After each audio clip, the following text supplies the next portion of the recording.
Ditkoff. There we go. Yeah. Okay. Okay, here we go. We got 1 minute now. Voice, but I don't No see. matter how many times you practice, something still goes wrong at the last minute. But it's very high on the screen. I only see the my bottom God. part. You have to hit There we go. That's slideshow. better. Hit That's better. slideshow. That's better. No, you have So to hit since slideshow. you will find that Zoom works differently based on your software. Oh. Steve Corker has Windows 7, so he can use Windows Screen Viewer to show his slides. I have Windows 10. I have Windows 10. You can't do it that way. You have to put all your slides into PowerPoint. Oh. And I don't know what happens if you have Apple. So it works differently based on your computer. Okay? All right, it's 7:30. We've got Mike, you have to hit lot going- slideshow. You have to hit beginning slideshow. No. I will click on the slides individually. Okay. Right. Good. I will click on the slides individually, or the slideshow will become a runaway train, and I won't be able to keep up with it. Oh. So I'll click on it. So welcome to New York Railroad Enthusiast September Zoom meeting. I am Michael Ditkoff. I'm a member of the board of directors. My main responsibility is social media director. I run the group's meetup group. I'm also the editor of our newsletter, The Bulletin, and I also handle our website. This is my third annual presentation on the Denver and Rio Grande. 2 years ago, I gave a presentation on the Cumbers and Toltec, which is part of the former Denver and Rio Grande. Last year, I gave a presentation on the Durango and Silverton, which was also part of the Denver and Rio Grande. And today I'm going to present what is actually the Denver and Rio Grande. Now, even though the railroad is a fallen flag, as a railroad aficionado, I will always call the railroad Denver and Rio Grande, even though it's owned by Union Pacific. I will always call it the Denver and Rio Grande.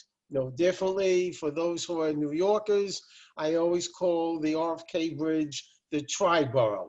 And I will always call Yes. and I will always call the Tappan Zee Bridge the Tappan Zee, even though that would upset the governor because he named the bridge for his father. So as a stubborn New Yorker, I don't change the names. I go with the original name. Every year I try to have a railroad vacation. So in 2019, I rode Amtrak from Denver to Grand Junction and returned, round trip. Then on the 8th, I drove to Glenwood Springs, and then I drove back to Georgetown, trying to get as many shots of the railroad as possible. Sometimes the railroad parallels a highway, and sometimes it doesn't. I stayed in Georgetown, Colorado, because the next day I rode the Georgetown Loop Railroad. And after I rode the Georgetown Loop Railroad, I drove about 250 miles south to Canyon City to ride the famous Royal Gorge Rail Line. When I go on a trip, I try to get a copy of the latest employee timetable. This is the one that I had until about a month before when I went to eBay. I got the current one that was effective November 2015, but I didn't want to take another picture of it. Just to show you a brief idea of what's inside, if you take a look, and I'll make this larger for you, up at the top, they give all the AAR radio frequencies. Since my scanner is not an AAR radio, I have to put in the numerical equivalent, and I punch those numbers into my scanner. And I will be writing an article about railroad frequencies probably in the December issue. This is a schematic map of the railroad. Shows you where all the interlockings are. Gives you the names of the interlocking and the mileposts. What you see over here, for example, it says Leyden. It says 11.9, it says 13.4. I'll make this a little bigger for you. So the east end of the siding is at 11.9, and the west end is at 13.4. They have a code of DS0112 for 11.9 and DS013 for 13.4. These are the interlocking numbers at the train control center. So if a traffic controller wants to throw a switch into reverse position at Leyden on the east end, he would punch in the code DS012. And at the other end, the code would be DS013. The numbers are pretty close to the mileposts. So you see over here at Clay, it says 21.2, they decided to use 20, and 21.8 is close to 22.2. These numbers you see in here, 5.5 and 6.7, that is the length of the siding.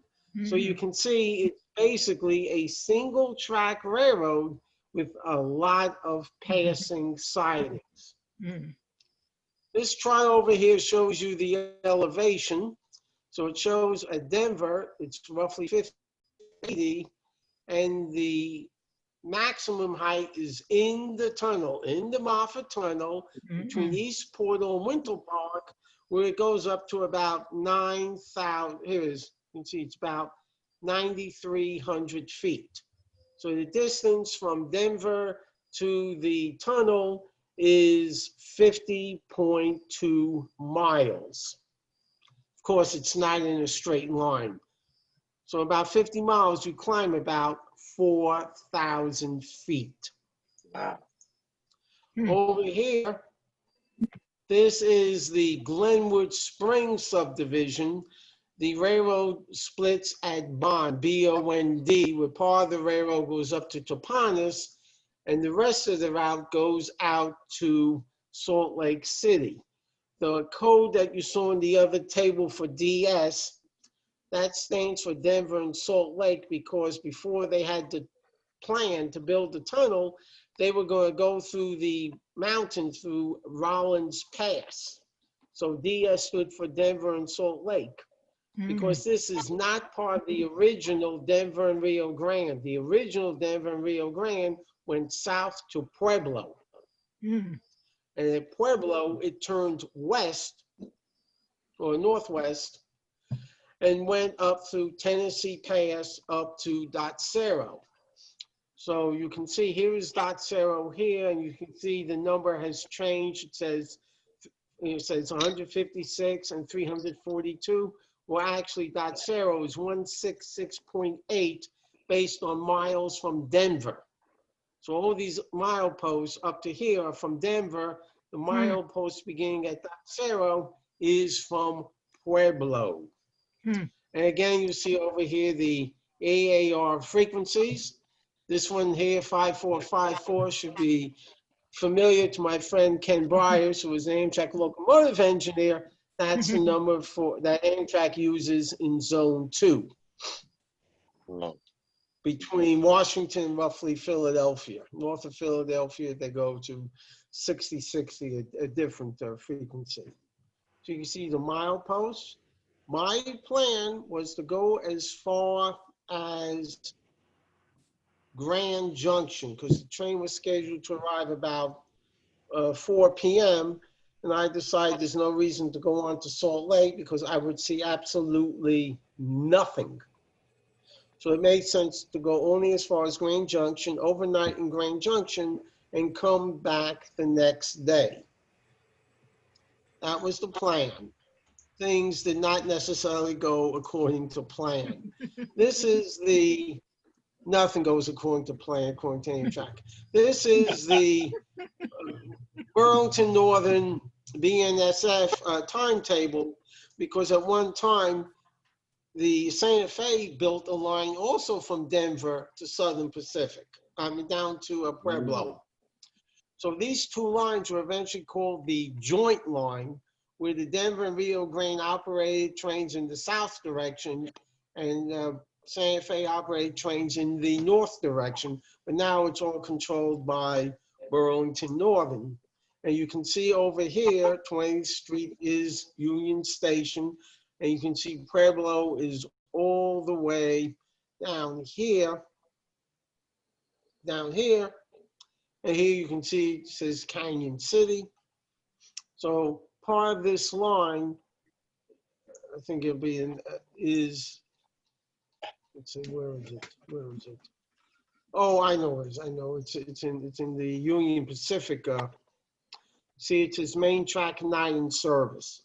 So this is Tennessee Pass is closed, and the Royal Gorge Rail Line, Tourist Railroad, operates from Canyon City up to Parkdale. I'm at Denver. I'm waiting for the train. I'll make this a little smaller so you can see. Nice. There's a private car sitting on track number 4. This is where the Zephyr usually comes in, but today the train is going to come on track number 5. Here's your famous picture of the train station with its travel by train. There's now a hotel in the station. At one time it was just a station. It's been completely repurposed. Here's the inside. They have restaurant. There we go. They have a restaurant inside. This is Nice. the bus terminal. Yes, this is the bus terminal. It actually goes underneath the street, so you don't have to cross the street. Okay, the train has left Denver. This is UP's North Yard at milepost 3.2. It's extremely busy. It's extremely full. These tracks that you see over here, those are tracks of the commuter train, the Denver RTD, the Rail Transit District. It goes all the way out to the airport. See another picture? You can just imagine, you can see, how big it is. And everything, and all you see. He rode the Rio Grande after Colorado. Come here. What's that? I hear noise in the background. Here we are at the station. Here, train number 6 is back in. There's a Y at the end. So trains from Chicago and Emeryville both back into the station. And then they'll be head out. Here you can see everyone's just waiting to get on the train. The train was about 5.5 hours late, but it's not all Amtrak's fault. You can blame it on Mother Nature. There's a lot of flooding in Iowa. And so the train was late, 5.5 hours. Wow. Okay, we have left Denver, and this area you see over here is called the Big Ten Curve. Now, considering I almost failed in New York State's geometry regions, I'm not exactly the best person to explain why it's called the Big Ten, but what I will tell you, if you think of a circle, the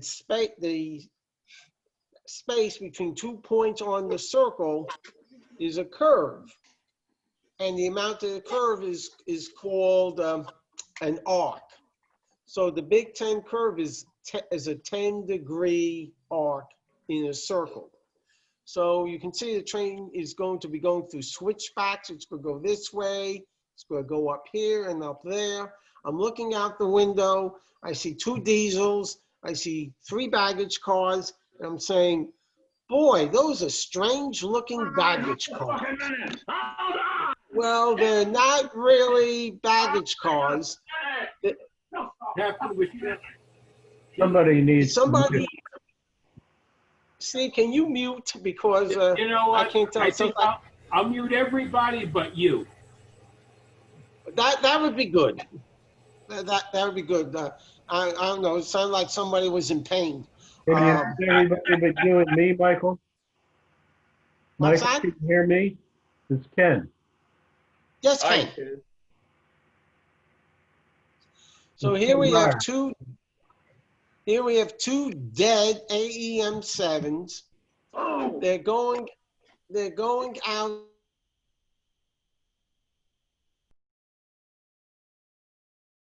Would like you to unmute. Yes, I'm going to unmute. Okay.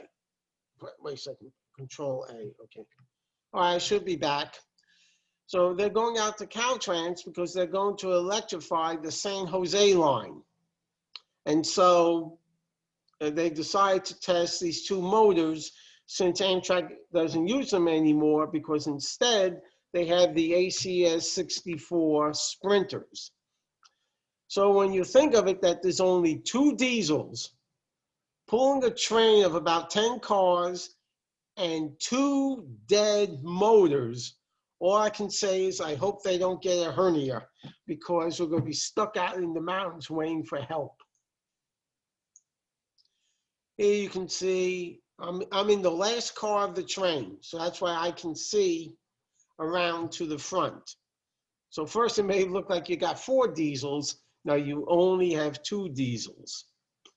Here we're passing a signal. See, it says CPDS019. This is the home signal for Rocky Interlocking. This is the east end of the siding. Here we see the train going, passing Rocky. This is a photograph of where we came from. You can barely see the tracks of the Big Ten curve. Here's a better picture of the Big Ten curve, because it's 10 degrees between the tracks. Another picture of the Big Ten curve. One of the things that I had to become very good at was changing the focus of my camera. My camera has many features for photographing. Basically, I only use 2 features. One is called Vivid. This is called Vivid, but it only has a magnification of about 13. There's another program called Program that has a magnification of 32. So I have to keep switching between the 2 of them to get some good photography. So I can get Vivid, but I can't get as much zoom Michael, as using the program. Yes.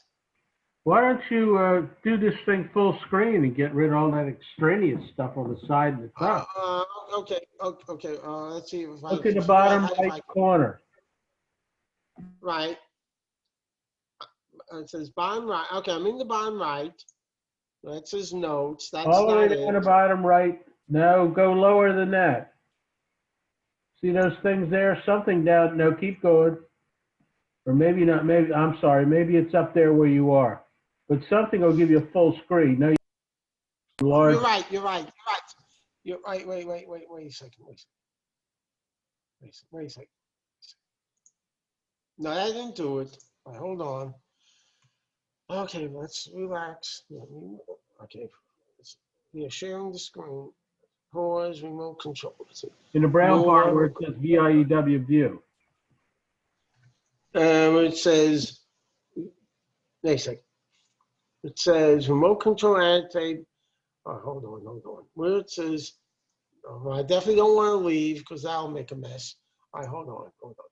What I really like to do is like You've gotten out of that other thing, but either in the bottom right, there's something that looks like a little screen next to the speaker, but I don't think that'll do it.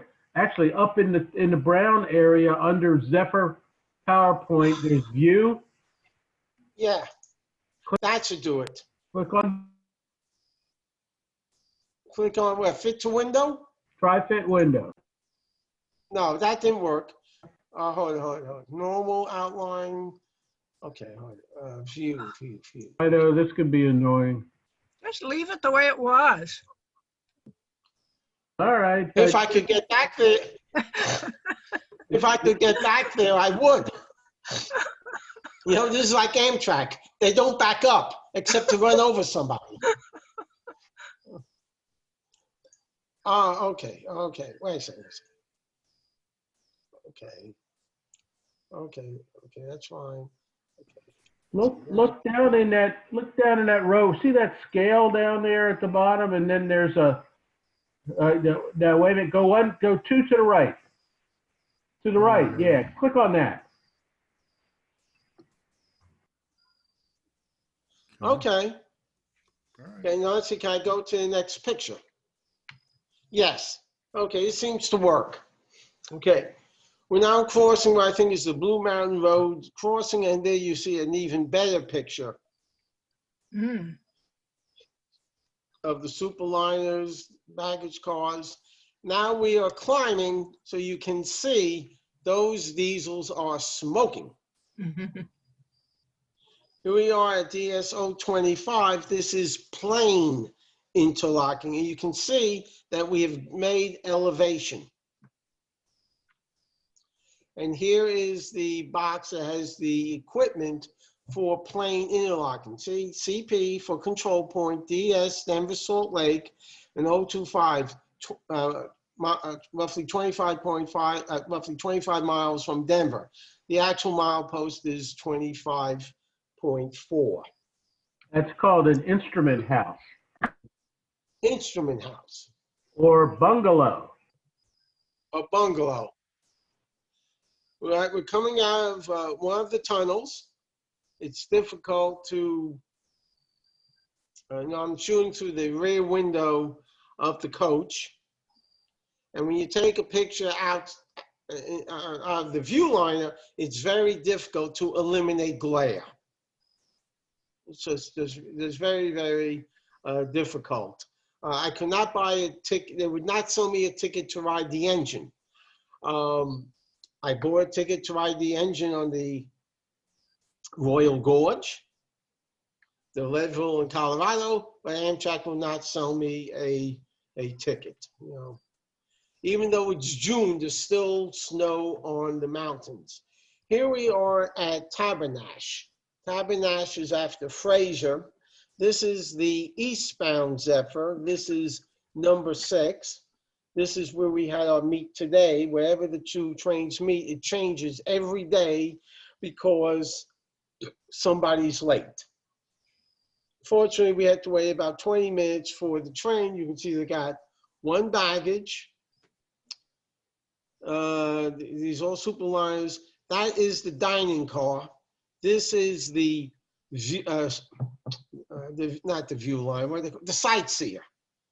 And you can tell it's the sightseer because you can take a look at all those windows to see how different they are, you know, than everywhere else. This is the diner, and then these must be sleepers up ahead because generally they have all the coaches in the back of the train. I remember I gave a photography class to people who were waiting for the train. I had to tell them, don't shoot the train until you get the whole train in the picture. You know, just don't be in such a hurry to take the picture. So finally the train has cleared Tabernash. What you can't see is on the fireman's side, this is the engineer side. On the fireman's side, there is a Y. This is where they turn the ski train that operates in the winter from Denver up to Winter Park, which you're going to see in a little, we already passed Winter Park. We already passed Winter Park. But I did drive near Winter, catch a photo going the other way. Here's another instrument house. This is I-70. The top row is westbound and the bottom row is eastbound traffic. Here you can see the westbound and the eastbound levels. And another one. It's beautiful to drive. The worst part is it's so tempting to take pictures. That really is the worst, especially when you're going the other way. We have finally arrived Glenwood Springs. I mean, it's a beautiful looking station. The sun is setting because the train was like 5 hours late.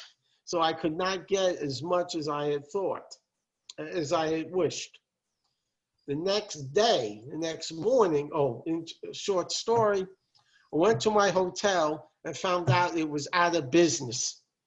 The owner, Nights Inn, had sold the hotel to somebody who wanted to put up a condominium or something.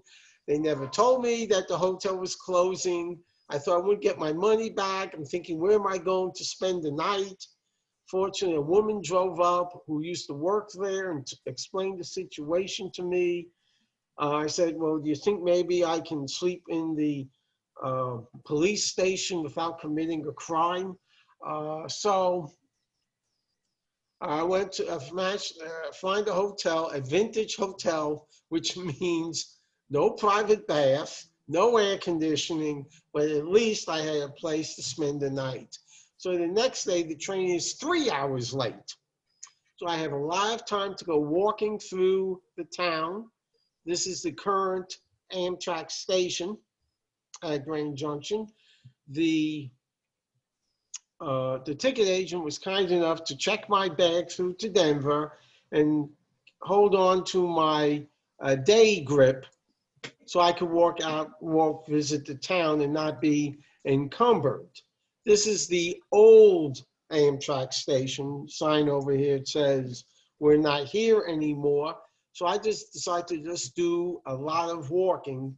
And what I found is a lot of dead UP engines. Just filled, it's almost like a cemetery. They're just all dead. They're all coupled together. They're not going anywhere. Fortunately, there was a bridge, a pedestrian bridge, so I was able to walk over, just get lots and lots of shots. See, nothing but dead engines. The station is right over here.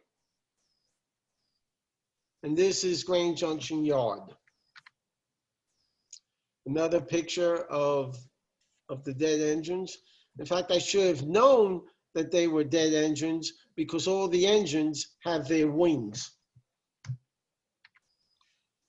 Bunch of tank cars obscuring the station, where you can see that the switch is lined in the normal position to take the train around the curve into the station.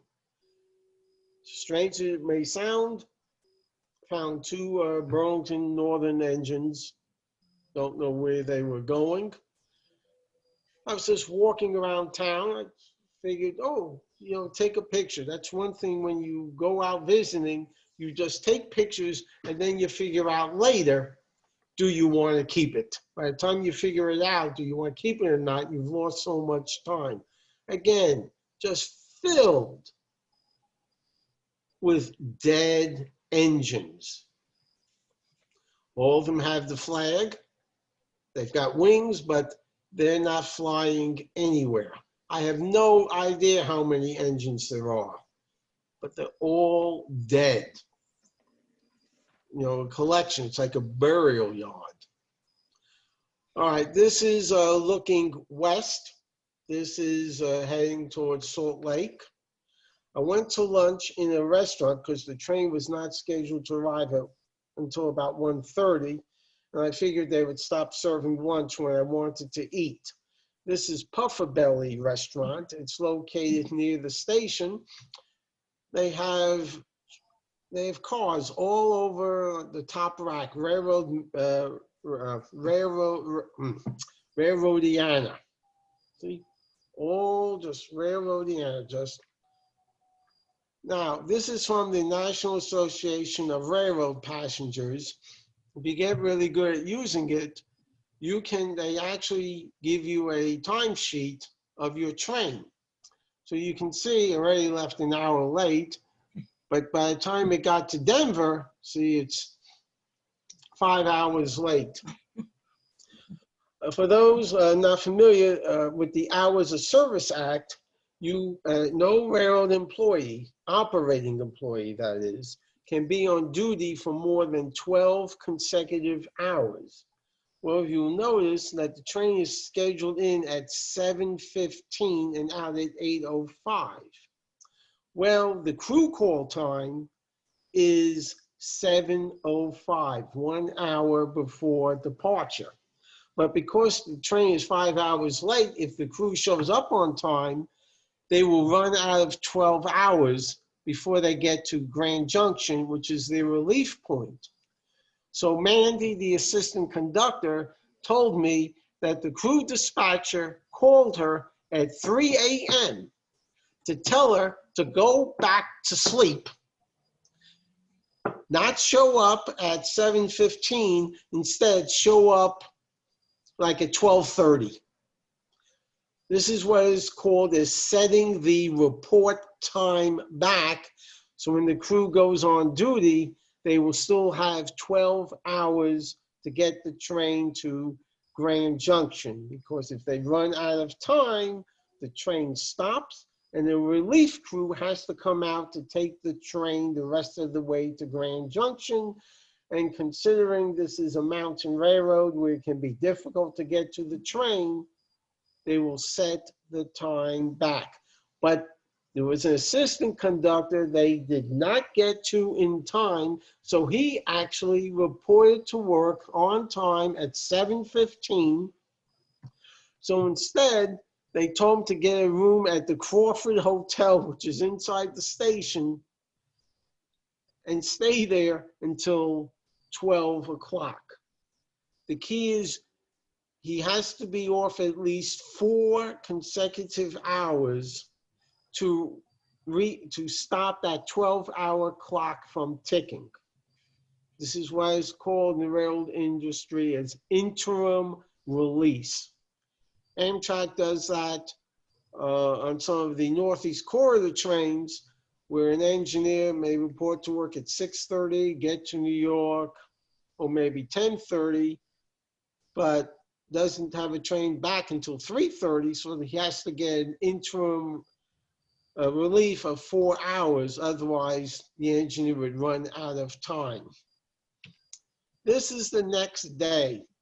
The train left almost 4 hours late.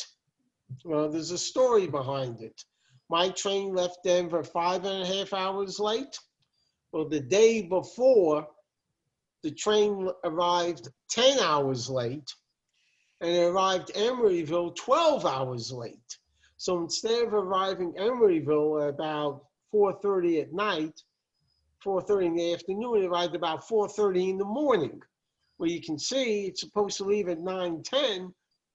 They can't turn the train in 5 hours. It has to be washed, scrubbed, the toilets have to be refilled, it has to be reprovisioned, new linens. So the best they could do was get the train out at 1 o'clock,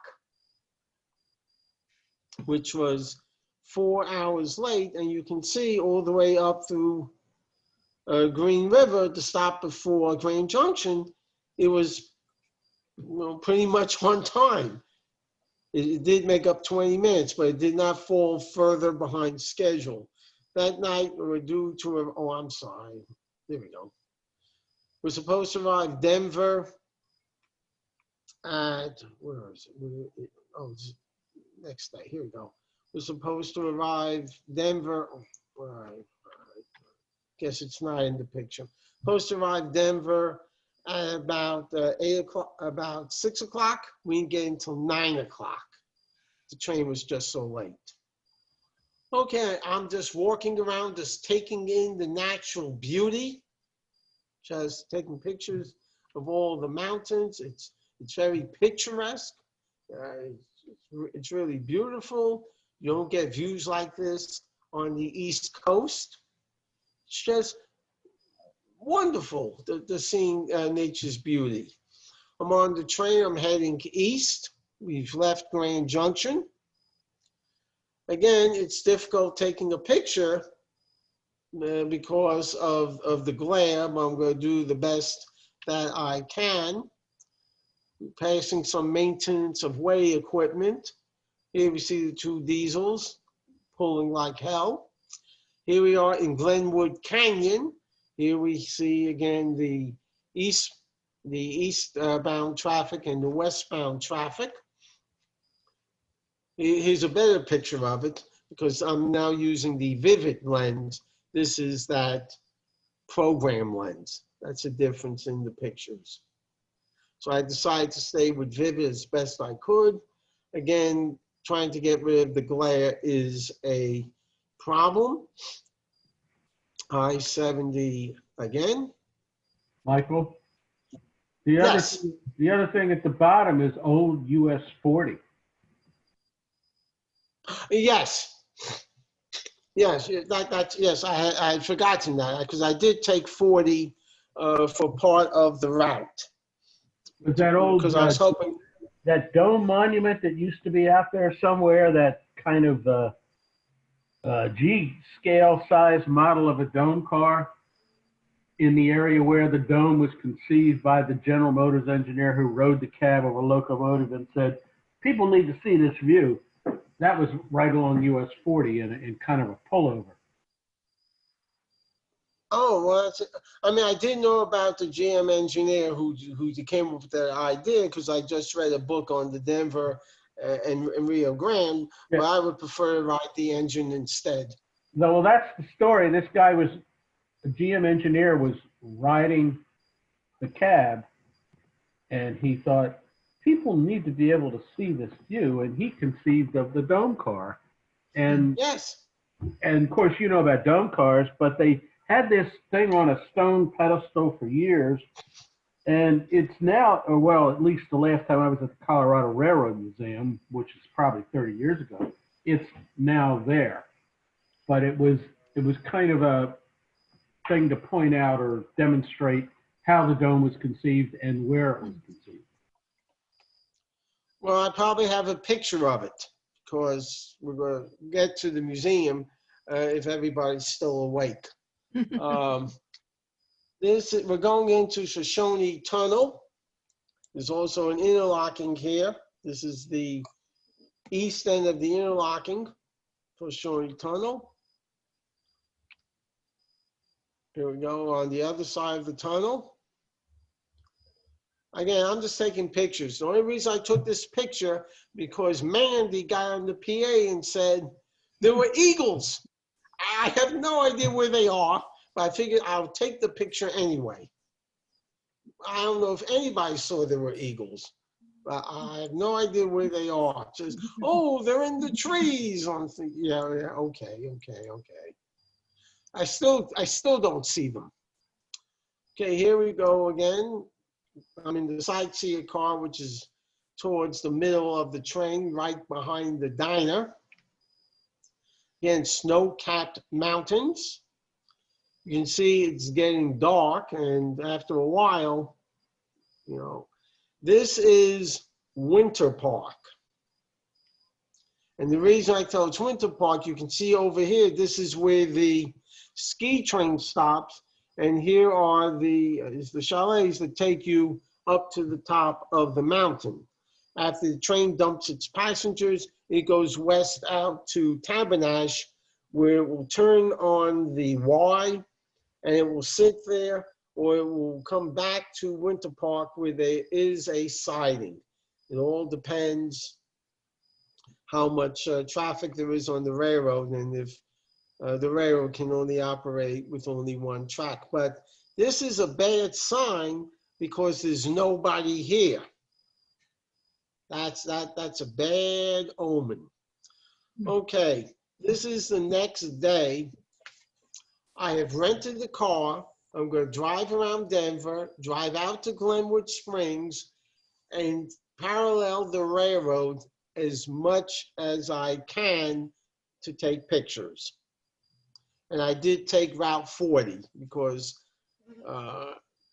I-70 is just too fast. This is the famous Blue Mountain Road crossing, milepost 22.41, 22.41 miles from Union Station. And this is what the crossing looks like. You can see that there is an S-curve down here, but I decided I wasn't going to wait all day for a train because I didn't know if one was going to come. What looks over here as a coal train is not really a coal train. It's really a wind shield. Those hoppers are welded to the rail. And it's supposed to serve as a windshield because the winds can be extremely powerful. And they're welded to the rail so they don't tip over. A closer picture of the cars. All right, I have finally arrived at Glenwood Springs. So I have some time. I parked my car. There was a pedestrian bridge. So I want to get into a good location to take a picture of the station. It's a very picturesque station. Here we are looking westbound towards Salt Lake. This is CP 360. CP 360. There are three of them at Glenwood Springs, 359.7, 360.5, and 362.2. Right, the signals are red in this direction, but number 6 is headed straight for us. And the reason it's on track number 2 is because it's going to pull into the station. You can see the train is coming off the single track and is now coming onto the it's coming onto the double track. You can see how the train is curving because it is taking the interlocking. So now the train has cleared the interlocking. This is about as close as I want to get to the train. Train has left Glenwood Springs. This is Grizzly interlocking, which is about 5 miles east of Glenwood Springs. Again, you can see those diesels are smoking. Here are some of the superliners. These look like the sleepers. I then went to Bond, B-O-N-D. This is where the train originally went towards Denver and went to Salt Lake. Now it goes as far as to Craig. You can see there are about 9 diesels on the head end. I have never seen a train with so many diesels. And I'm sure all of them are working really hard. I have no idea as to how many cars. Michael, Yes. Craig is as far as the Denver and Salt Lake got. They never finished the Salt Lake. And it still exists. But Right, it exists. first of all, it went over the Rollins Pass, and then subsequently they built the Moffat Tunnel. Moffat was the builder to Denver and Salt Lake, and that was a joint thing with the city to supply water to Denver, as well as avoid Rollins Pass for the railroad. And subsequently, they built this connection between the Rio Grande that came up from Pueblo and the Denver and Salt Lake, and Dot Zero, which is literally zero dot at the west end on the Denver and Rio Grande, and Orestad is where the connection met the Denver and Salt Lake. And Bond was somewhere east of that. Yeah, Bond is about 30 miles. Bond is 130.8 and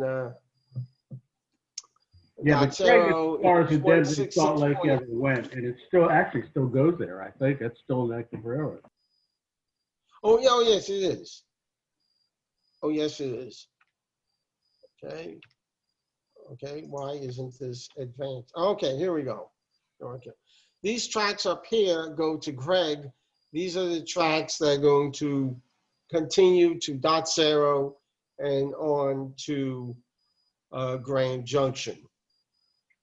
This is about near the end of the line that goes to Craig.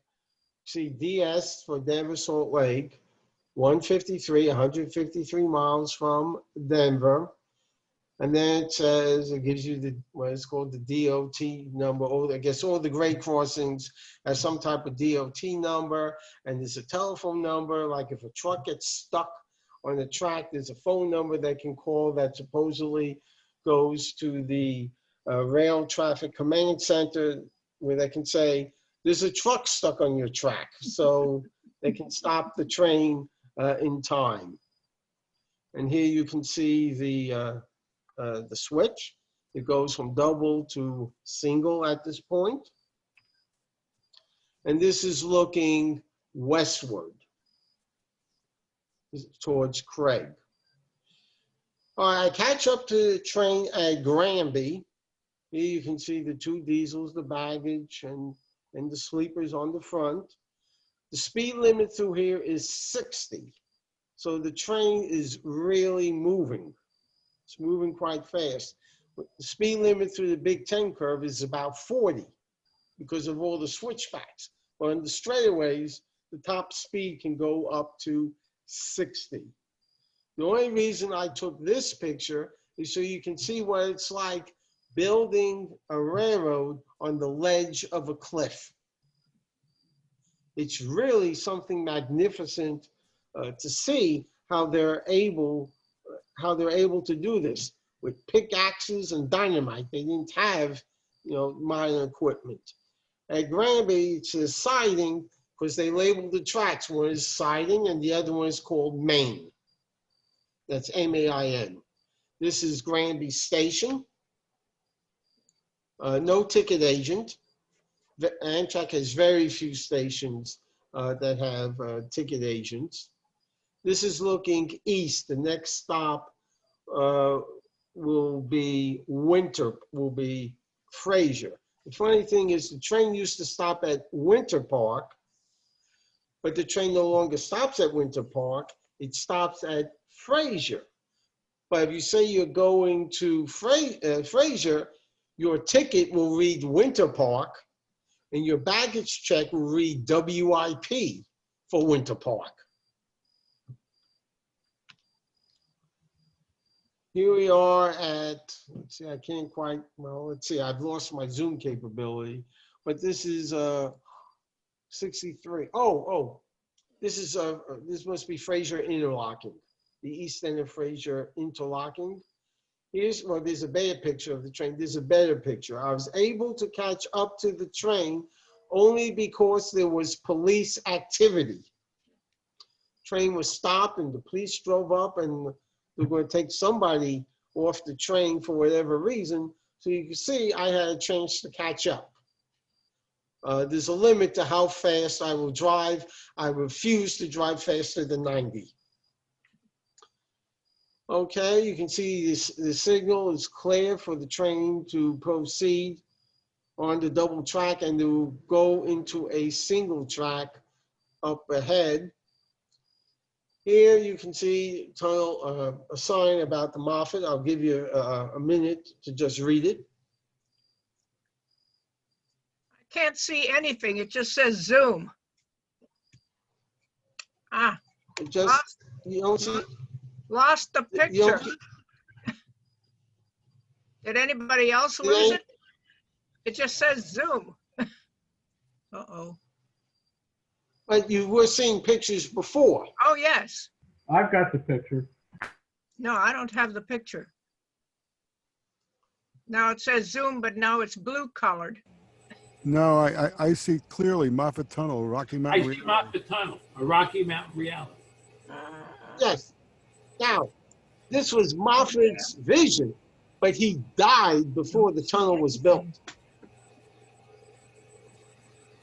I don't see anything. You know what? Try clicking on Zoom. If it's a Zoom application, you may have just minimized it. No. Well, I say view image. I don't, maybe that. I'm not sure because I can see you, so you're still just attending. Your webcam's still on, and I'm able to see your video. I can't see anything. It's just a black, now it's a black screen that says Zoom. I think you're in the wrong screen. No, I'm on the same screen. It's just that the picture disappeared. You may have minimized it. No. I have. Oh, damn. I don't want to do anything because I'm afraid Okay, if I I click got it something. back. I got it back. Right. Okay. I got it back. Thank you. Okay. I got it back. Okay. So here you can, the main thing is it cut the grade from 4 to 2%. That's the main thing. The speed limit through the tunnel is 40 miles an hour. It takes about 9 minutes to go through the tunnel. Even though the conductor makes an announcement, stay in the car where you are, don't open the doors, you're going to get diesel exhaust into the car. People still come back from the, not from the dining car, but from the cafe car, which is below the sightseeing car, and they go between the cars and the doors open. You know, I can't tell you, some people just don't listen. Here's the famous picture from the outside, 1923, 1927. What you see over here is a door, and what you see over here are ventilating fans. When the train goes into the tunnel, they then close the door, turn on the ventilating fans to get the diesel exhaust out of the tunnel. And everything is configured that the engineer will get a signal whether or not the door is open or not. He can see the door is open or not, but when you're in the tunnel, you don't know, because all you see is darkness and you don't know when you're coming to the end of the tunnel. So they've got signals in there that will indicate whether or not the door is open. Same thing on the other side. Here is the interlocking for East Portal. It's 50.1 miles from Denver. This is the east end, the west end. This is the west end of the interlocking. And then here's another slide. Stay with us, Cora. Stay with us. Why would it be? I'm East here. Point? I have Windows 10 and I hate Windows. I hate Windows 10. It just suddenly things disappear. I still have Windows 7. I never got it. All right, well, I got couldn't Windows install 10. it. Why would the interlocking be East Portal if it's at the west end? That's the East End Portal. Because the siding, okay, the siding has the same name at both ends. So it means East Portal means it's the East Portal of the tunnel. So East Portal siding has an interlocking at the west end and the east end, and they both have the same name of East Portal. The east is not referring to the east end of the interlocking. The east is referring to the east end of the tunnel.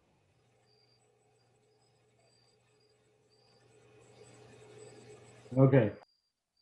Then it talks about Moffat and his vision. He was on the board of directors. But eventually, his dream did come true to build to get the tunnel built. Again, another photo of the tunnel. I'm just taking lots of pictures.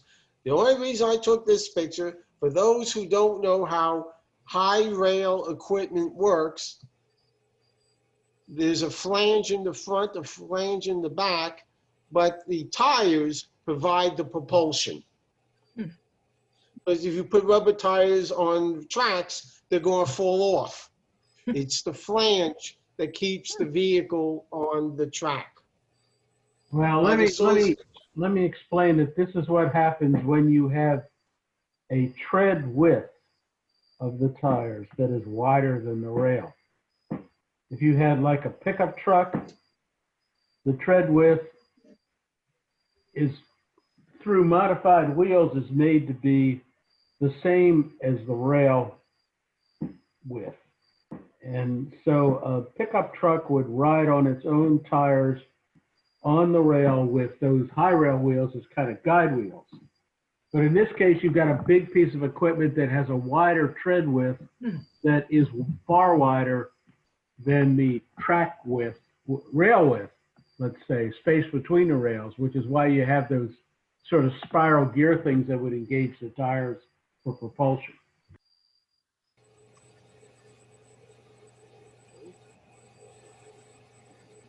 Again, just a railroad built on a ledge. So you can imagine what it's like building this railroad with no modern equipment. Okay, you can see this is Rollins Interlocking. This is the east end, the west end of Rollins Interlocking. You can barely see it says DSO 43. The actual milepost is 42.9. 42.9, I guess it's closer to 43, so they call it DSO 43. Here you can see the two tracks. That's about as much as I could shoot because, again, I had to go to Georgetown. It was getting late. So the next day, this is North Yard again. This is near my hotel, very close to the hotel. The hotel is right next to the road where there's an overpass that goes over. This is the yard master's office. Again, a whole bunch of trains. You see there's fuel racks over here. Even more.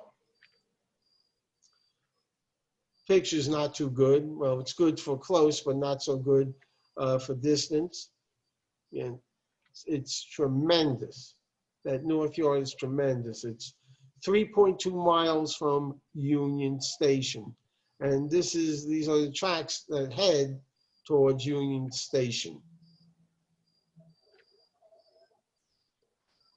It was a fun-filled vacation, filled with lots of excitement. Okay, so now what we're going to do, now we're finished. So now I guess what I have to do is give you a choice.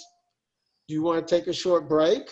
I can't say, do you want to go home because you're already home? But if you want, the next one we'll show next is the Georgetown Loop Railroad. Does anyone want to take a break, or do you want to leave, or do you want to see the Georgetown Railroad? Let's do Well, I don't hear Georgetown. anybody. Let's do Georgetown. Okay. You know, you're talking about how they had to use hand equipment to dig out those rail lines along the cliffs. Don't forget the locating engineer who had to climb up there and do all the measurements and the calculations and put in the stakes showing where to put the dynamite. Oh, yeah, oh, yes. Yeah, they had to go up there. They had to go up there with their mountain climbing equipment, nothing but just a transit and a rod and maybe a level, and you know, plot out exactly where the slope of the line was supposed to go, and they had to be the ones that measured it so that the Chinese or whoever it was could come in with their shovels. Absolutely correct. Okay, I'm at Devil's Gate, which is the west end of the east end of the railroad. Silver Plume is up at the other end. I'm not sure what river this is. I just don't remember. But the train station is here. It's going to circle around and go over the bridge, over the trestle, and start climbing. Now this day they had. Can we go back to full screen? Can we go back to full screen? Oh yeah, yes. Once I figure out what did I do? Was this the one? Yes. Okay. Here we go. All right. Here we go. They had period actors that were going to portray law enforcement and crooks that were going to hold up the train. And I don't remember what crime I committed, but clearly I was really afraid this would be the end of my vacation. Okay, here's the train coming in from Devil's Plume. It's going to go over the trestle, and the engine is running backwards. There is no turning facility. There's no Y. So it will pull towards Devil's Plume, and it will be in reverse. It will pull towards Devil's Gate. You see they have a wide collection of equipment. Here you go.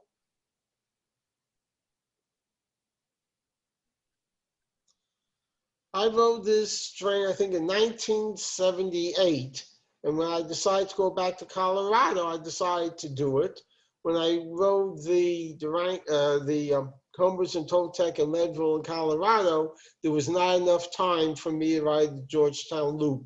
But when I came back the following year, I said, okay, let's ride the Georgetown Loop. Here you see the engine, 111. These are some of the actors on the train. This one had a thing for me. That was I guess the highlight of the trip. You'll see. You'll see. I hear at Devil's Gate. Does she tango? No. Well, she did a different type of tango. Remember, she's dressed up for like the 1800s. Whoa, tell me more, Michael. So here we are up at the trestle. You see, they can run the train around. They can run the engine around the train to change direction, but there is no why. This is I-70. Here we are at Silver Plume. So we went from milepost like 51 to like 54, so it's like 3 miles. It's not particularly a long trip. Here's their engine house. The train's in the station. They have to take the engine off and run it around and put it on the back of the train. Here's the water tower. Here's some, that's right, I lost my zoom capability, so this is the best that I can give you. It says 91, looks like 9178, well anyway, it's 9,000 feet above sea level, so it's about 4,000 feet above Denver.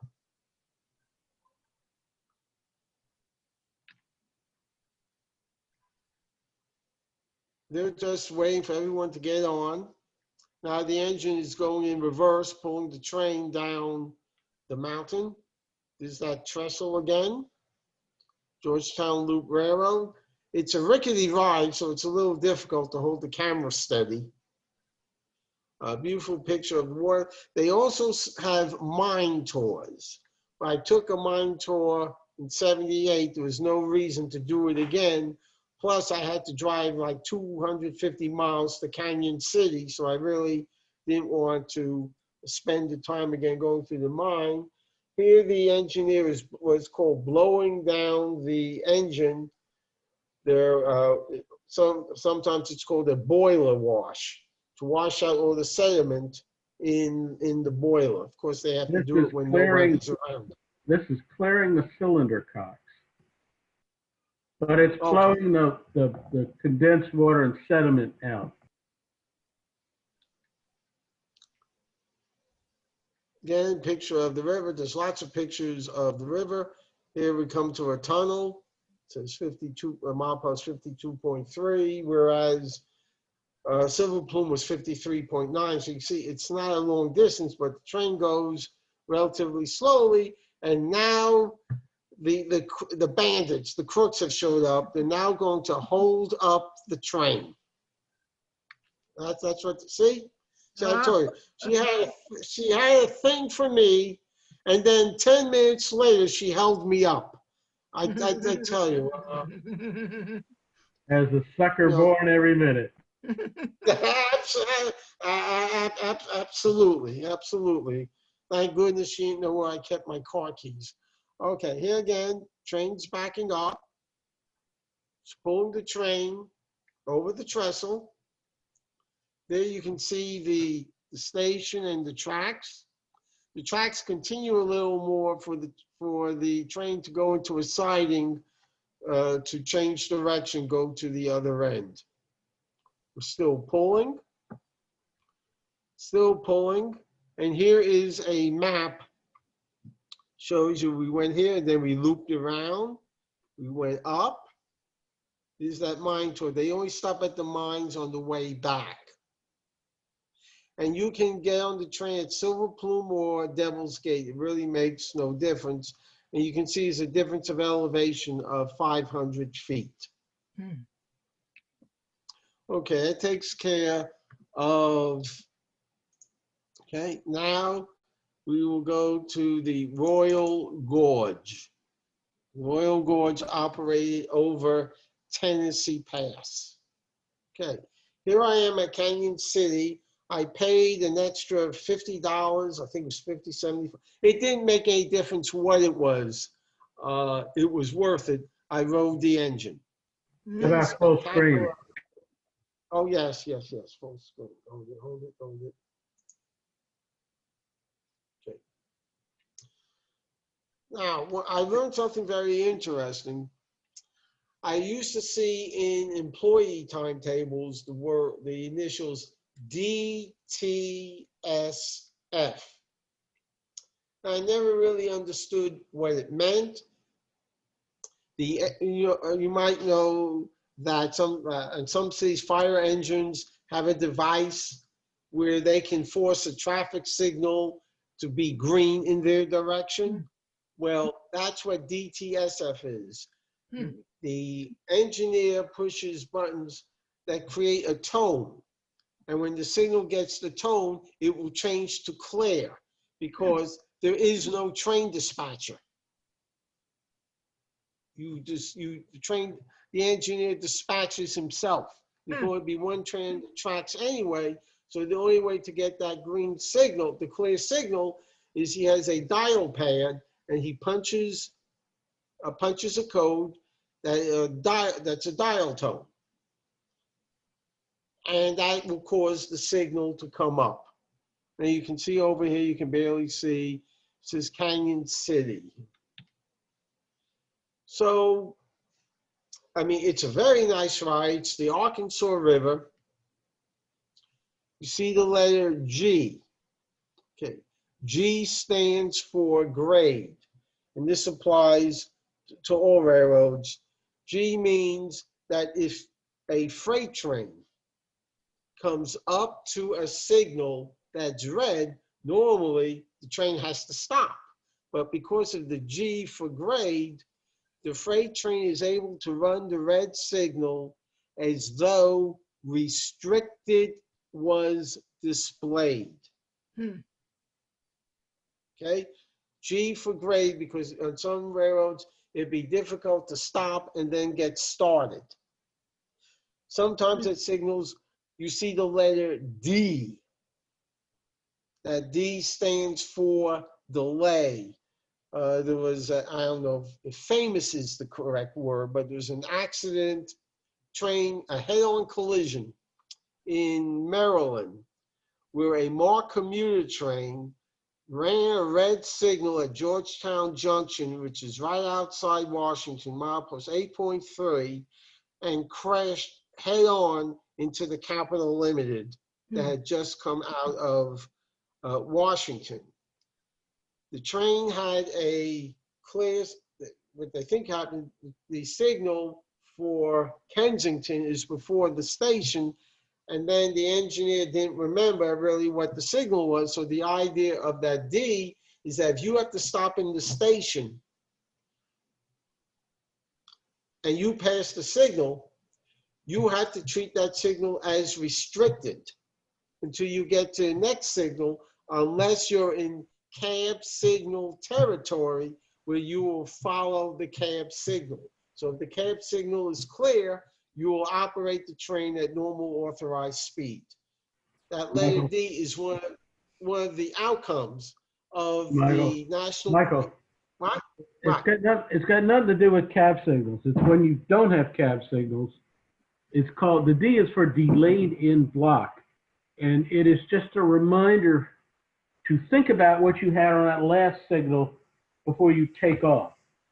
Because the MARC train had an approach at the previous signal telling him to stop at the next signal, which would have been the interlocking at the main line. And he made the stop at Kensington. He got the approach signal, made the stop at Kensington, and forgot about the approach signal, and went right down to Georgetown Junction and went through the stop signal and ran into the Capital Limited. But that was, and as a result, that was something that the FRA implemented, and the D means delayed in block, and basically it's a reminder for you to think about what you had on the last signal. But it has nothing to do with cab signals. It's what you do when there are no cab signals, because you don't have cab signals, to remind you. Right, correct, absolutely correct. But the idea was if you pass a signal and you stop at a station, you have to proceed at I think it's rules, you have to proceed at restricted speed to the next signal. No, I don't know what the rule is, but it's basically, it's a reminder to you to think about what the last signal had on it, so you don't screw up and run through the signal ahead. Mike or Ken, I have a question. When the engineer comes up to the red signal and he has to punch in the code and then it clears, how does he know there isn't a train coming in the opposite direction? Who gives him that authorization? Well, on this railroad, there's only one train. No. It would not clear if the block was occupied. It's kind of a first come, first serve situation. And in the highway traffic management business, they call it preemption. And, you know, a lot of ambulances and fire trucks have these to make the red lights change in their favor when they go through town on the way to some emergency. But in this case, you can ask for it, but you won't get it if there's somebody that has already asked for it. Okay, I'm just wondering why you wouldn't have a head-on collision. That's all. Yeah. Yeah, but in this railroad, there's only one train out at a time. There's a fail-safe then. Yeah. But in this railroad, there's only one. But in this railroad, there's only one train at a time. Yeah, but the point of this is there may be more than one train at some point, at some time, and it guards against the head-on collision by, like I said, you won't get it. You may ask for it, but you won't get it if somebody else has asked for it already.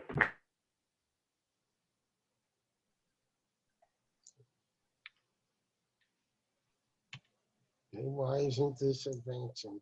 Oh, there we go. Okay, we're going deeper and deeper into the canyon. Just spectacular. And even though they have a dome car, it's better in the engine because you can open the window and there's no glare. Up here is the natural bridge, one of the photos of the famous natural bridge. This was one of the selling points of riding the train through the Santa Fe through the Tennessee Pass. It's a better picture. What? Michael, it's the hanging bridge. Well, actually, that's just a suspension bridge that was built as a tourist attraction. But the bridge you're going to get soon is the hanging bridge. Right. But I haven't gotten it yet. That's why I didn't want to mention it. The natural bridge is in Virginia. Right. That's correct. This is the hanging bridge. Of course, I took a picture of the bridge. I didn't want to take it through the windshield because I thought I'd get too much glare, but you see the bridge is supported by these beams that are built into the mountain. It's literally hanging from those A-frame beams. That's what those cables are you saw. Yes. This is a photo of the engineer. This is the throttle. I think this is, well, wait a second, I think I got a better picture. All right, here are the gauges. Here's the one that deals with the brakes. Generally, I think on Amtrak, the main reservoir basically has like 120 pounds. Over here, it says red. See, it says brake cylinder. It says 0. It should have 0, because if it's 0, it means the brakes are fully released. Michael? What? On the left, No? the red is the main reservoir. That's the air supply. The white is the brake pipe. The middle gauge, the white is the train line brake, which is released at this point because it's at 110 pounds. I guess you're using 90 pounds there. And the red is the brake cylinder, which is the pressure in the locomotive brake cylinders, and it's 0 because it's not applied. And I'm not sure what the two right ones are, but I see main reservoir pressure, and I see, I don't know what the white is. I mean, that would have been cab signal and timing reservoir and a cab signal arrangement. Maybe it has Maybe this engine has cab signal capability, but it's not being used here. Oh, there definitely is no cab signals on this railroad. Absolutely, absolutely no cab signals. Again, it's just magnificent. This is the builder's plate. Again, another great signal.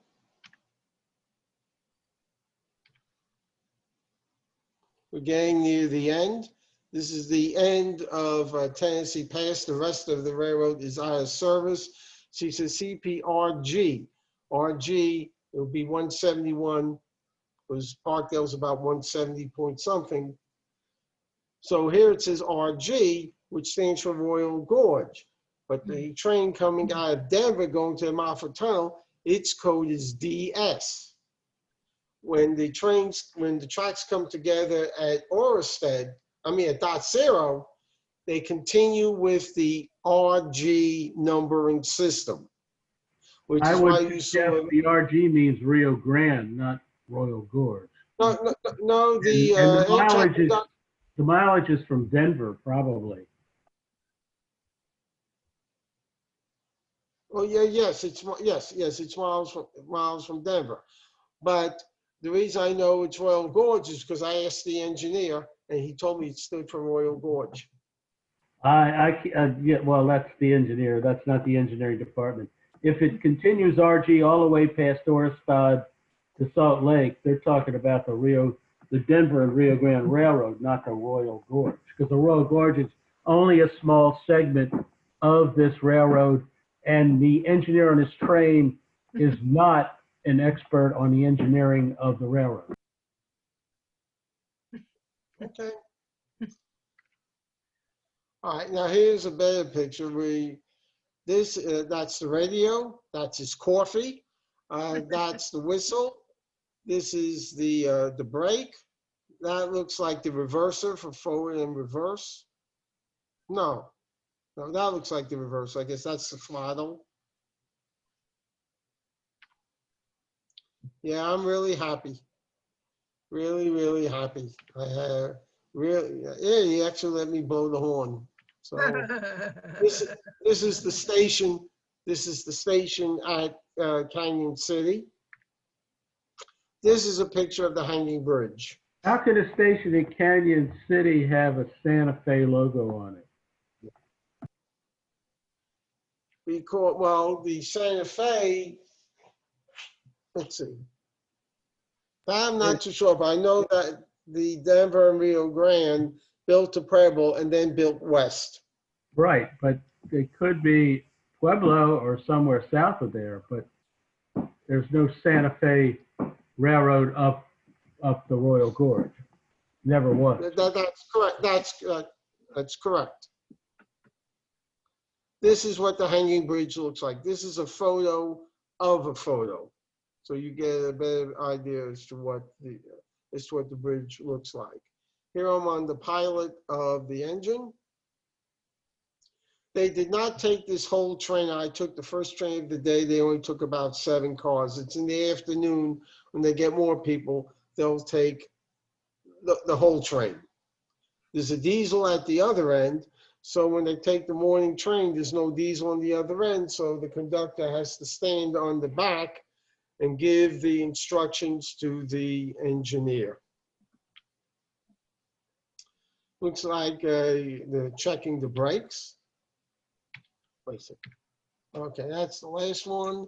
And then the last program I have for you tonight is the Colorado Railroad Museum.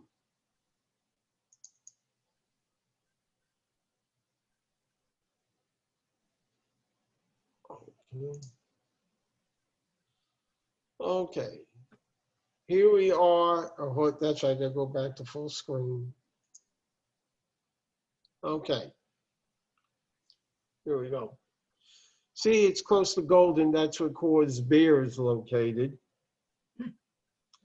56 is 400 feet higher than Denver. This is an old CTC panel. You see there's a track diagram and there are various lights. Generally, the lights will light up when they throw a switch to set a signal. The light comes up that tells the train dispatcher signal displayed. It does not tell dispatcher what the signal is. It just says a signal is displayed. The signal that displays is based on, well, is the train going to go straight or is it going to take the diverging route? If it's going to take the diverging route, the signal probably would be medium clear, medium speed, not to exceed 30 miles, medium speed, which is 30 miles per hour through the interlocking. If it got a clear signal, it would be whatever the top speed is in the employee timetable. But it's Yes, also yes. dependent upon whether there's other traffic. And that's why he Well, doesn't know what the signal is. He knows if he's routing them to cross over or routing them to go straight. But then there's also the factor of other trains that may be on the line. Correct. So you see, essentially, you know, see these two different lights. If he switches it, see it says L and R for left and right. So if he throws the switch that control to the left, that's the L position. To the right, it's the right position. You can see there's a whole bunch of signals in between these two interlockings. Okay, here's a chance for you to read what this is.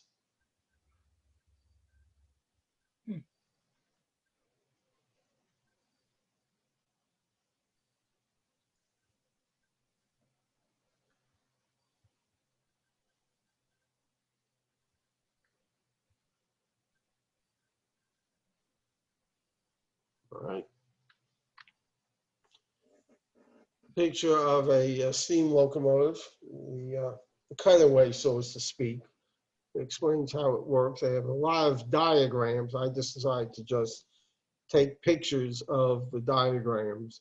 And then this is an explainer. This explains what the diagram is. But essentially, you throw coal into the firebox gets hot. The boiler is in front of the firebox. The water starts to bubble, creates steam, and steam is used to move the engine. That's the easiest way to describe it. And here they have the same thing outside. But again, I've lost my capability to zoom in, but it's essentially the same thing that was on the wall. This is engine number 30 on the outside. Now we're inside the engine. Here it is. Also known as Rio Grande Southern, RGS. One thing I noticed in the book I read about the Denver and Rio Grande is that when the railroad wanted to do, I'll call it sneaky activity, where, for example, they were going to buy up land to use for the railroad, they wouldn't have the Denver and Rio Grande buy it. They would create a subsidiary, another company, to buy it under its name to disguise the real ownership. Again, another picture of number 30. And by the way, according to the book, the Rio Grande was built as narrow gauge, even down to Pueblo, and even out to Mafatones. Originally narrow gauge. Here's a better picture of number 30. For the Rio Grande Zephyr, when Amtrak was created, the freight railroads had to pay for Amtrak to operate, to run their passenger service. There were two railroads who did not join Amtrak on Amtrak Day. One was Southern, and the other was Denver and Rio Grande. The interstate. The third was Rock Island. Rock Island ran service for several years too, and before they managed to get it abandoned. I didn't know. I don't remember reading about the Rock Island books about not joining Amtrak, but I know that Denver and Rio Grande and Southern did not join. So Denver and Rio Grande ran the train, one train in one direction every day, except for Wednesday, because that was the seventh day. So that's why the name of the famous book is Never on Wednesday, because the Rio Grande never operated on Wednesday. Eventually, after years of taking losses on running the train, the Denver and Rio Grande threw in the towel and joined Amtrak.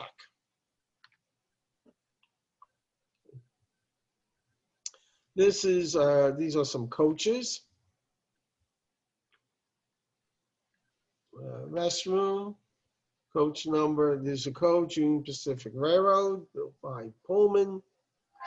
Famous city trains, like City of Los Angeles. Again, I don't have Zoom capability when you do full screen. You give up some Zoom privileges, but they have a lot of explanatory material. Here they have something on dining cars, and here's a dining car. Here's the kitchen. Here are the seats. I have no idea what PE stands for. I know it doesn't stand for physical education. I don't know if the P stands for Pullman, but I'll have to take a pass on that. Then they have a sign that talks about railroad milestones for Colorado and the United States. Diagram of all types of freight cars. Here is a caboose. Rio Grande Southern is the inside of the caboose. And here's your explanatory sign.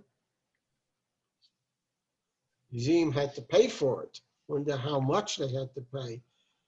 And then this is a explanatory. This caboose was built in 1902, and eventually it made its way to the museum. It was last ran on, looks like December 27th, 1951.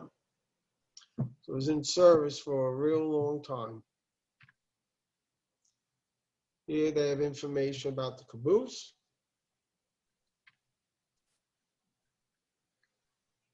See locomotives, balloon style smokestack. And then we get into the diesels, which killed the steam engines.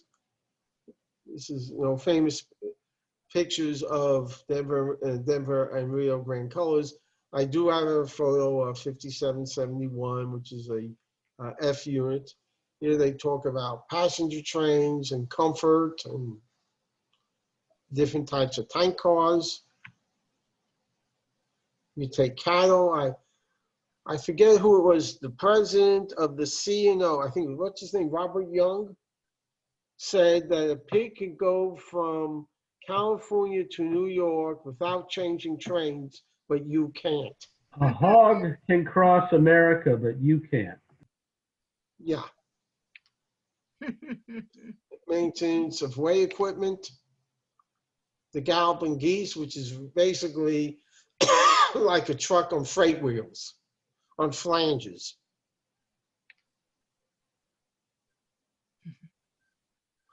I can only guess, I don't know for sure, but I know on maintenance way equipment, do not shunt signals. So for freight equipment, maintenance way equipment, they have to be given exclusive use of a track, because if they pass a signal, the signal will not change. Signal will not register that they actually crossed it. This railroad was not signaled. It probably operated on train orders. You get written permission and you go. And it's worth pointing out, this is a car with a box behind it, and that box didn't have those windows when it was in service. That was for freight. They've added those windows so they could carry more passengers in it.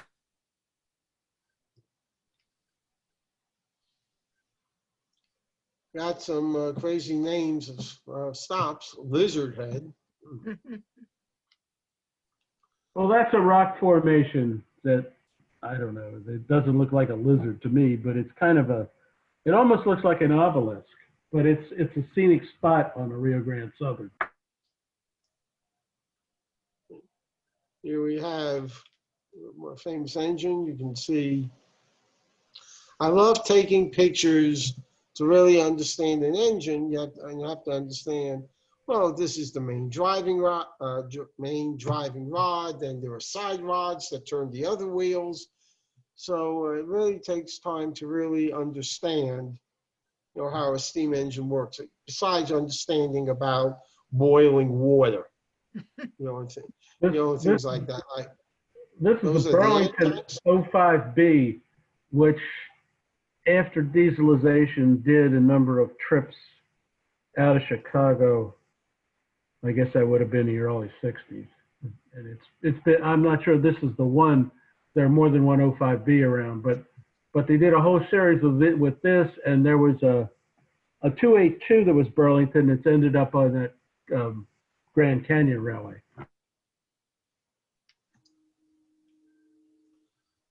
I have not been able to figure out what DL and G is.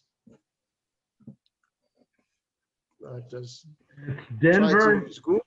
it's Denver, Leadville, and Gunnison. Hmm. Oh, that's being part of the Leadville in Colorado. Okay.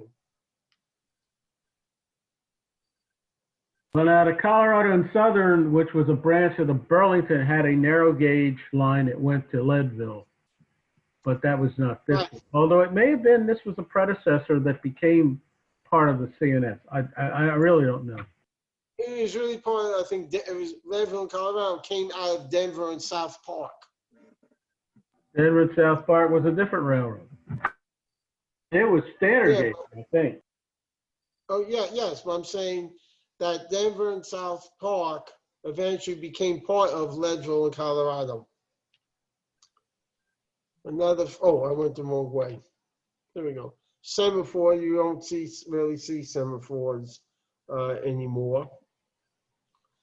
Post office cars.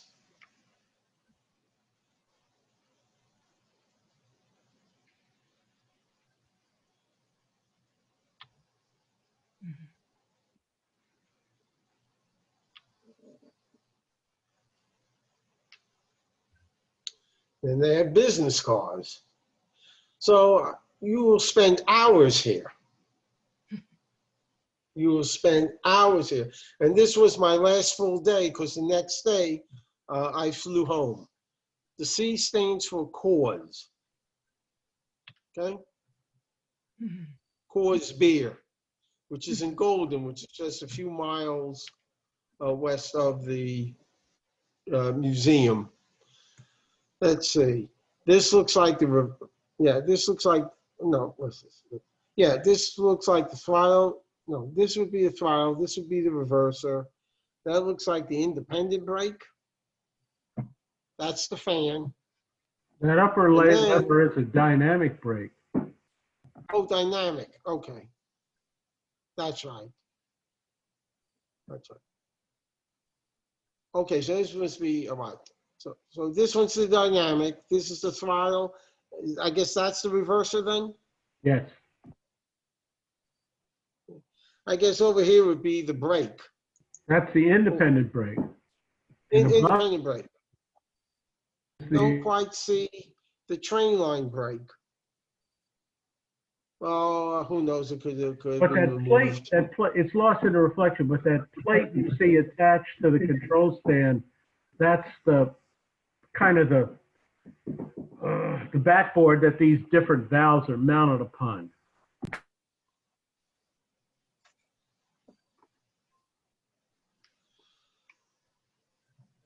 That's the heater. This I did not see where the box was. I just took a picture. I thought this was to operate this locomotive, so I thought, okay, just take the picture. I didn't realize it's part of a ride. Okay. Business car. Here we are. This is an F unit. And you can see this is what is called the AB unit, AB lash up, where, both of these are powered, but the B unit will get its controlled from the lead engine. So It's like an MU operation. Baggage car, and I think that's an observation on the back. Can you back up to that one, Michael? It's worth noting, these are the units that ran that Rio Grande. These are the ones that the Rio Grande saved to run the Rio Grande Zephyr. And they added that baggage car, which came from the C&O, or was built for Robert Young's C&O. And, but it operated on that Yampa Valley Mail that ran to Craig on the Denver and Salt Lake as long as that train ran. And it was kind of a surplus piece of equipment, and they needed a combine for the Rio Grande Zephyr. So it was part of that. Okay. Pictures about streamlined equipment. Here's the observation car, as I said, on the back. Which is a very early Bud car. It's pre-World War II. And as you can see, it says Chief on it. It was probably operated on the Chief when there was a Super Chief. Yeah, it says Super Chief. Super is in smaller letters up above. Ah, Yeah. okay. Yeah, that is Super Chief. Thank you. These are called camp cars, where it's too far for workers to return home, so they spend the night in these portable hotels. See, I've never seen one of these, but this was a Pacific Fruit Express mechanical reefer from the 1960s. And if you look, you can see the top cord for the, or the top runner for the plug door. And the windows have been added. That's amazing. I've never seen anything like that. But you can see where the mechanical unit was in the right side, lower right side. That's where the diesel generator was. But that was a PFE reefer that they turned into a camp car.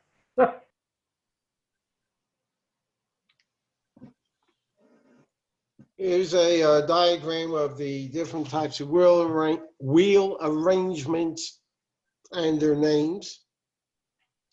I believe this is based on, there was the White, I think it was William White, W-H-Y-T-E, that came up with this numbering scheme, or this naming scheme. Okay, here is the roundhouse. Smaller engine. Here's the, not transfer table, a turntable. The turntable. Yeah, that's got something on the turntable.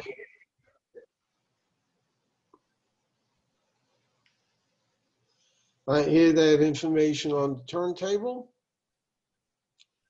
This is a SD42. It's also a tunnel engine that has bigger ventilators. No, it has air intakes that are lower. Go back. You see that at the back of the engine, you can see where it's kind of a screen, and it's down low instead of up high. And the idea of the tunnel motors is that it sucked the air down low that was not as hot as the air up top from the exhaust.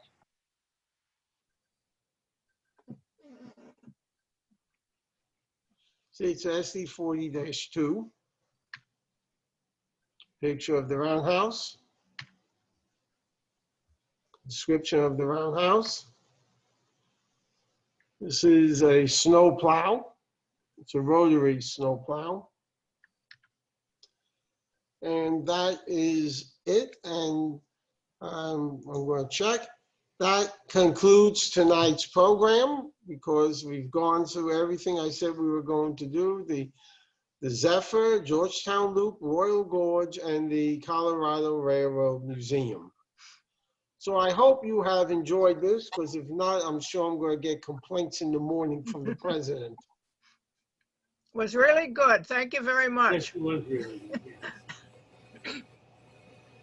Well, that's good. Hope you had a good time. Something to sort of distract us from what's going on outside our homes.